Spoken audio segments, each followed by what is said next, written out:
Good morning guys and welcome to another vlog. Guys, ang content natin ngayon ay ipapakita ko sa inyo ang Christmas decoration dito sa loob ng aming bahay. Kasi ngayon ay November 26. So ilang araw na lang at December na.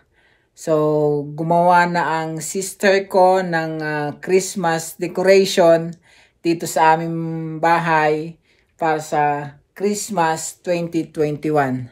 Guys, i-check natin kung gaano kaganda ang aming Christmas decoration dito sa aming bahay. Before anything else, I would like to shout out to all my followers and subscribers. Thank you so much guys. Thank you. Kung hindi dahil sa inyo ay wala ako dito sa YouTube industry. Kaya maraming salamat. Thank you so much and hope everybody is safe. At sa panahon ngayon, nasa pandemic pa rin tayo. So hindi natin alam kung ano ang mga karagdagang restriction pa sa darating na mga holidays, especially sa Christmas. Tara guys, check natin. Ipapakita ko sa inyo ang aming mga Christmas display dito sa loob ng aming bahay. See you! Good morning guys!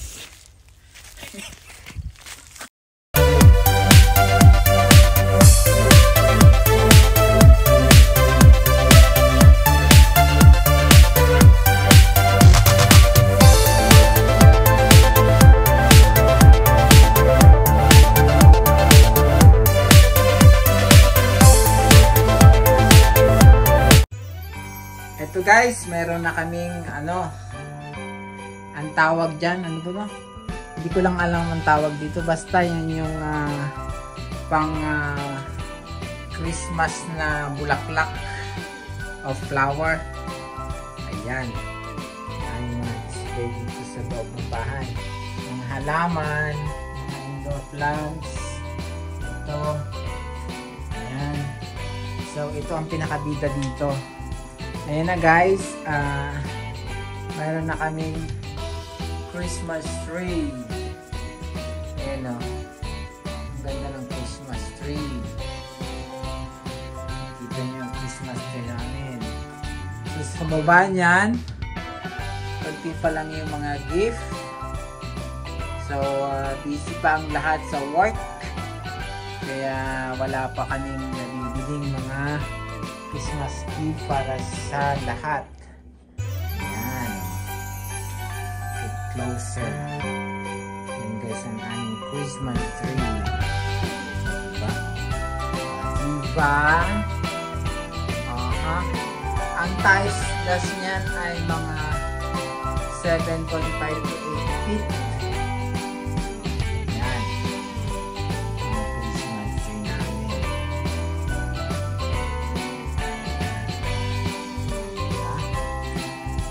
Ito naman ang mga karagdagan pa rin decoration. Ayan, Santa, reindeer, dito yan, gaganap, tapos ito, yan. Mahal guys ang mga dito pag bumili ka sa mga department store, mahal ang mga pang decoration, ang mga Christmas decoration.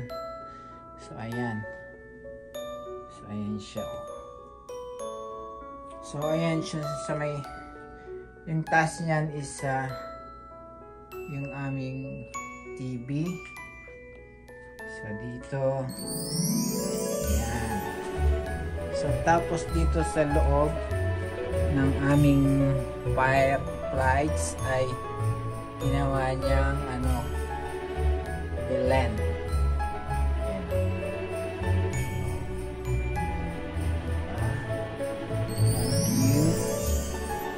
So Christmas na dito sa amin guys. Ayan.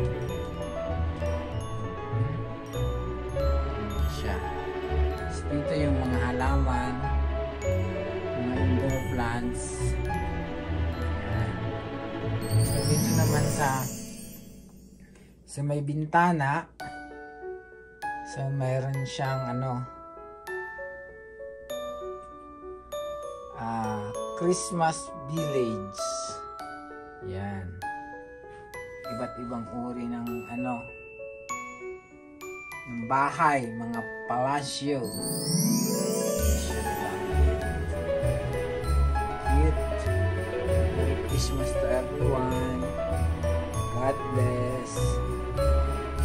Tapos dito naman, so sa taas niya, yan. So meron siyang mga dyan, mga palamuting crystals. So yan, nasa gilid ng yan, ng window namin. Ayan siya. Diba? Cute. So bago natapos to, siguro mga 2 weeks na na-decorate lahat. Tapos dito sa gawito, halaman pa rin siya. Ayan.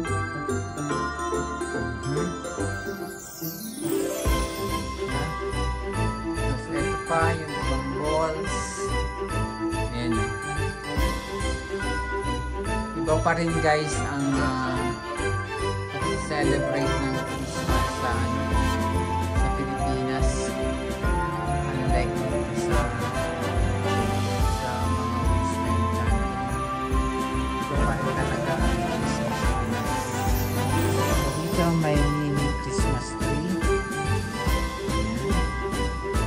Nasa table.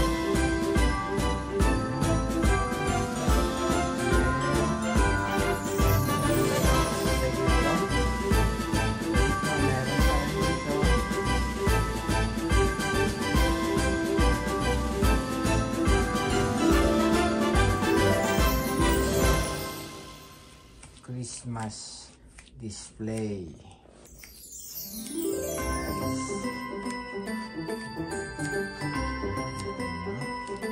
So ito yung kabuuang itsura niya. Tingnan natin. Ayan.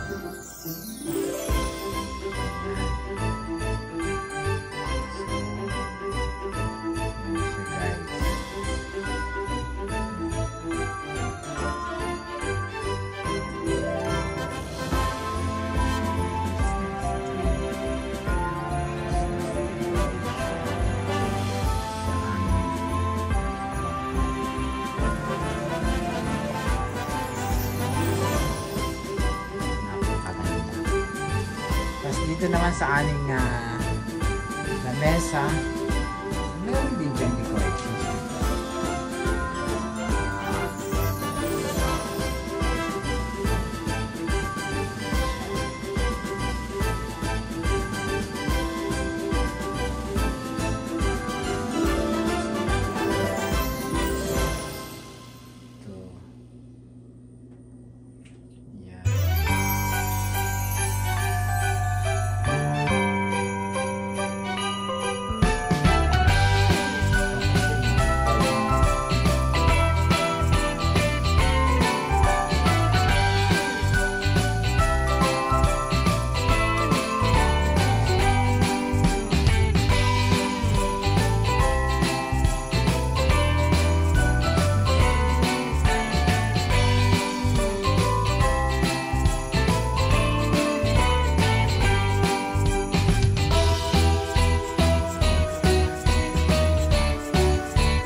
Kung Pilipino ka,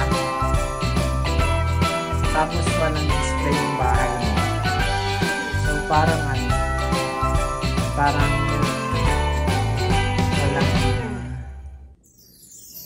walang saya yung bahay kapag December.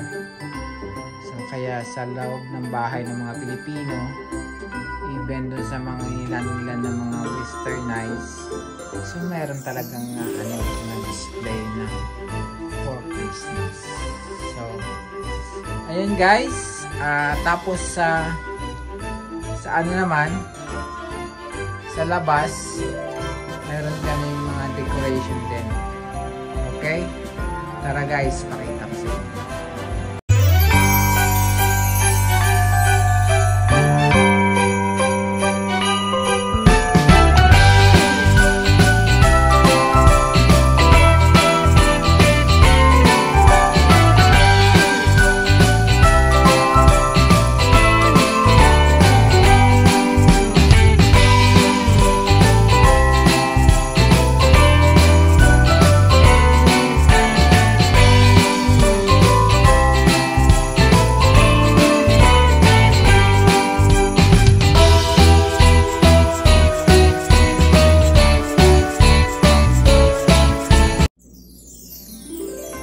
So ayun guys,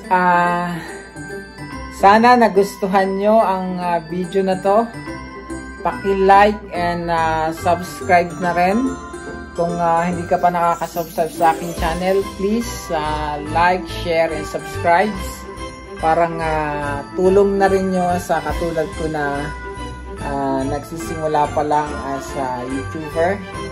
Maraming salamat sa mga manonood nito at magsubscribe. Thank you very much. I wish you all the best and happiness and Merry Christmas to everyone. So yung mga susunod nating video guys is tingnan natin yung mga outdoor kasi ngayon medyo busy tayo sa work at wala gaanong time para sa labas. So, sa mga darating na araw, i-check natin ang mga decoration sa ating lugar. Especially sa ano natin dito sa vicinity lang natin at saka sa downtown Calgary. Okay guys, thank you so much. And shout out again to all my followers and subscribers. Thank you so much, and Merry Christmas to everyone, and hope and I wish na matapos na itong ating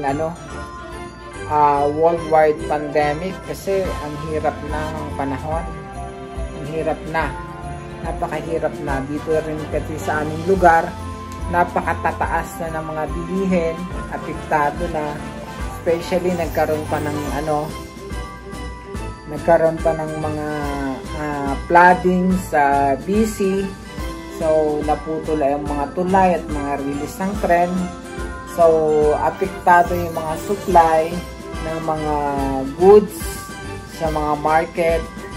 Kaya ayon, ang resulta nagkakaroon ng mga shortage sa mga iba't ibang produkto na nakalagay sa ating mga shopping malls, sa mga department stores, sa mga grocery.